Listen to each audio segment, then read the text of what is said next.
been discovered yet. Individuals from different but genetically closely related species do occasionally mate and produce offspring, and the result is a hybrid, a distinct creature that shares genetic traits of both a parent species and is many times stronger or larger than the originals. Some half-breeds are well known, like the mule, which is a horse and donkey mix. But most are more rare. Some may look fake, but we assure you, they're in fact completely real. And before you ask, yes, the liger is on this list. Now enough chit-chat. Here are the top 20 most amazing animal hybrids. Number 20. Wolf Dog. A mixture between a wolf and a dog, which is pretty much self-explanatory. Hence the title. One of the main issues that many researchers in wolf dog communities are faced with is identifying wolf dogs from pure dogs and any of the wolf species mixed into the hybrid. The most common method used by various wolf dog communities is phenotyping, a method that involves observing the animal's physical features. This method is often favored for many in determining the degree of wolf and northern Spitz type dog it is in a hybrid. Evidence for prehistoric domesticated wolf dogs in the Americas dates back to at least 10,000 years, while fossil evidence in Europe points to their use in hunting mammoths. It is a beautiful animal, just to say the least. Number 19. The liger. I told you he was gonna be here. Faye didn't expect him to be here so early, however. A crossbreed of the tiger and a lion, self-explanatory, the liger is distinct from the similar hybrid tigon, and is the largest of all known extant felines. They typically like to swim, which is a characteristic of tigers, and they are also very sociable, much like lions. Notably, ligers typically grow larger and are stronger than either parent species, unlike tigons. The history of the lion-tiger hybrid dates to at least the early 19th century in India. In 1798, Etienne Geoffroy Saint-Hilaire, I hope I said that right, made a color plate of the offspring of a lion and a tiger. The portmanteau liger was coined by the 1930s. Number 18. The zebroid. The zebroid. A combination of a donkey and a zebra. Zebroids have been bred since the 19th century. Charles Darwin noted several zebra hybrids in his works. Zebroid is a term generally used for all zebra hybrids, and the different hybrids are generally named using a portmanteau of the sire's name and the dam's name. There is generally no distinction made as to when zebras are crossbred. They develop some form of dwarfism, breeding of different branches of the equine family, which does not occur in the wild and generally results in infertile offspring. Zebroids physically resemble their non-zebra parent, but are striped like a zebra. The stripes generally do not cover the whole body and might be confined to the legs or spread onto parts of the body or neck. Number 17. The Zorse. Okay, I know I said that it's pretty indistinguishable, but, well, here's a good example of another one. A zebra and a horse hybrid. Honestly, this animal is a sight for sore eyes, and a Zorse is the offspring of a zebra stallion and a horse's mare. This cross is also called a zebrula, zebrule, or zebra mule. The rarer reverse pairing is sometimes called a horbra, hebra, zebrini, or zebret. Like most other hybrids, the Zorse is sterile. Zorses combine the zebra striping overlaid on colored areas of the hybrid's coat. Zorses are most often bred using solid colored horses. If the horse parent is piebald, which is black and white, or skewbald, other color and white, the Zorse may just inherit the dominant dipigmentation genes for white patches. It is understood that Tobiano, the most common white modifier found in the horse, directly interacts with the Zorse coat to get the white markings. Only the non-depigmented areas will have zebra striping, resulting in a Zorse with white patches and striped patches. This effect is seen in a zebroid named Eclise, a Hebra rather than a Zorse, born in Struckenbach, Germany, in 2007 to a zebra mare called Eclipse and a stallion called Ulysses. Number 16. Leopon. A combination of a lion and a leopard. These beautiful hybrids are produced in captivity and are unlikely to occur in the wild.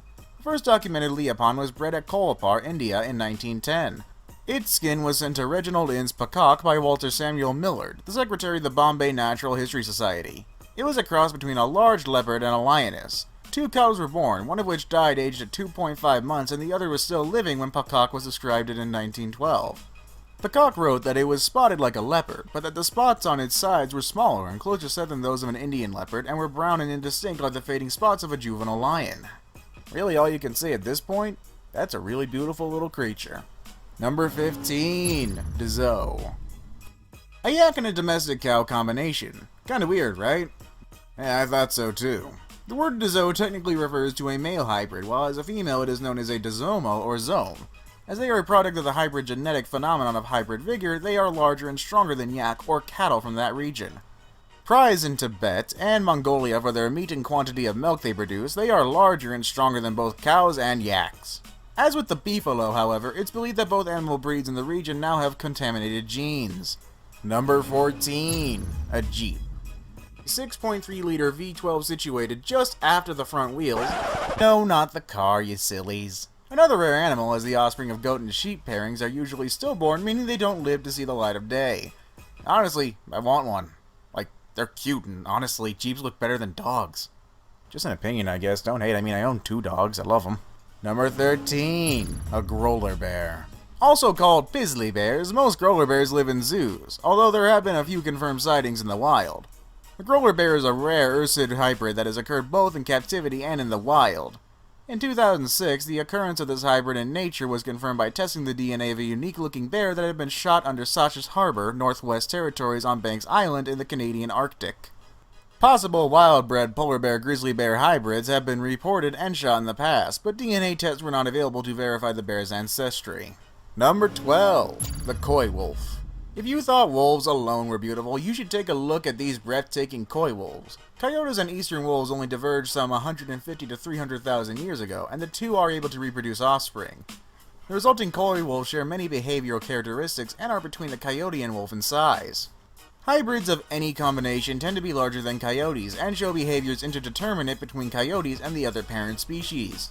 In one captive hybrid experiment, hybrid pups from a male northwestern gray wolf and a female coyote were measured shortly after birth with an average on their weights, total lengths, and head lengths. Body lengths as well, hindfoot lengths, shoulder circumferences, and head circumferences compared with those on pure coyote pups at birth. Number 11. Savannah Cat. These beautiful creatures have been described as dog-like, enjoying games of fetch, wagging their tails, and having no fear of water. They are extremely expensive to say the least, and the unusual cross became popular among breeders at the end of the 1990s, and in 2001 the International Cat Association, or TICA, accepted it as a new registered breed. In May 2012, TICA accepted it as a championship breed. The Savannah's tall and slim build gives them the appearance of greater size than their actual weight. Size is very dependent on generation and sex, with the hybrid male cat usually being the largest. Number 10. A Wholphin. False killer whales actually come from the same family as dolphins, but despite this, they are extremely rare. Only one wholphin exists in captivity, and the name implies a hybrid of whale and dolphin. Both are within the oceanic dolphin family, which is within the toothed whale suborder. They are extremely intermediate between both parents, since a bottlenose may have about 88 teeth and a false killer whale has about 44. A wholphin will have 66. They are smaller than a false killer whale, but are longer than a normal bottlenose. With all that dolphin in them, I wonder if they're just as big as jerks. Or maybe there's a nice little balance where they're just kind of pleasant. Number 9. A beefalo. Also called catolo, they've been around since 1800 and are hardier than cattle and do less ecological damage when grazing. Unfortunately, as a result of the breeding, it's believed that only 4 wild buffalo herds exist that aren't contaminated by cow genes. Beefalo are primarily cattle in genetics and appearance, with the breed association defining a full beefalo as one with 3/8 or 37.5% bison genetics, while animals with higher percentages of bison genetics are called bison hybrids. Number 8. Henning. A crossing between a female donkey and a male horse, they're slightly smaller than mules, but they're also much less common. Hennies on average are slightly smaller than mules in part because donkeys are generally smaller than horses, and growth potential of equine offspring is influenced by the size of the dam's womb. Like mules, hennies do come in many sizes. This is because donkeys come in many sizes, from miniatures as small as 24 inches, and other than size, some additional minor differences occur that can be used to distinguish between mules and hennies. The head of a henny is said to resemble that of a horse more than it does a mule's, with shorter ears, although these are still longer than those of horses, and more horse-like manes and tails than mules. Number 7. Narluga. Extremely rare, although there has recently been an increase in sightings in the North Atlantic. Sadly, these beautiful animals are rare to the point where there isn't much research on them, unfortunately, mainly due to the fact of there being rare sightings of them. On the other hand, they're too cute not to be on this list. Look at that smile! No. Number 6. Kama. First produced at the Camel Reproduction Center in Dubai in 1988 via artificial insemination, they were created for their fur and use of pack animals. Only 5 were ever crossbred, and the first camel was born on January 14, 1998. The aim was to create an animal capable of higher wool production than the llama, with the size and strength of a camel and a cooperative temperament. An adult dromedary camel can weigh up to 6 times as much as a llama, so the hybrid needs to be produced by artificial insemination. Insemination of a female llama with sperm from a male dromedary camel has been the only successful combination.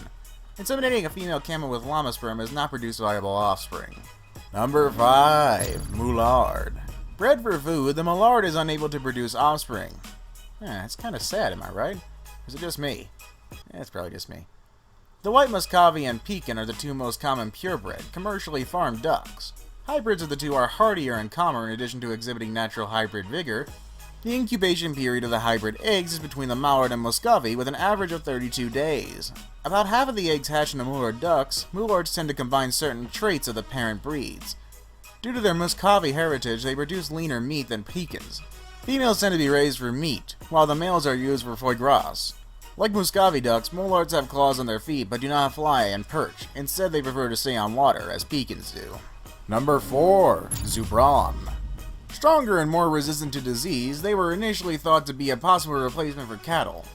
Now only a small herd exists in Białowieski National Park in Poland. The Zubron was first created by Leopold Walicki in 1847, although the hybrid may also have appeared at an earlier time. After World War I, various scientists considered Zubron a possible replacement for domestic cattle. Zubron turned out to be more durable and less prone to disease. In addition, the animal could be bred on marginal grazing land with no farm infrastructure and with minimal husbandry in huge state agricultural farms. Number 3. Jack Lion. Another rare and even more beautiful lion hybrid combination, to say the very least. A Jaglion or Jaguan is the offspring between a male jaguar and a female lion. A mounted display is at the Walter Rothschild Zoological Museum in Hertfordshire, England.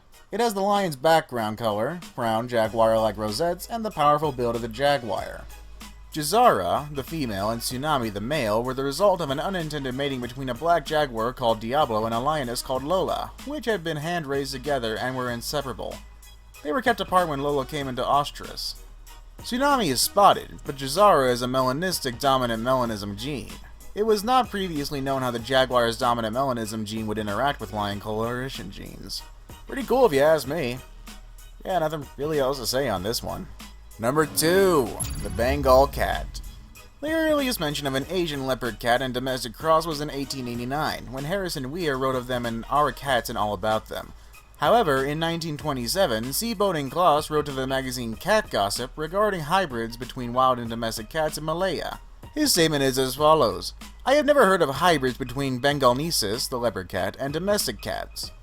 One of the wild tribes of the Malay Peninsula has domesticated cats, and I have seen the woman suckling Bengalnesis kittens, but I do not know where the latter survive and breed with the others. The Bengal cat is more of a costly house cat than an out-in-the-wild type of cat. Number 1! Yeez. As amazing and interesting as these goat hybrids may seem, sadly they're really rare too. There isn't much research. The only thing that I could find about the Yeez goat hybrid is that they have an amazing immune system. Sorry, I know this is kind of a boring one entry, but that's all I could find.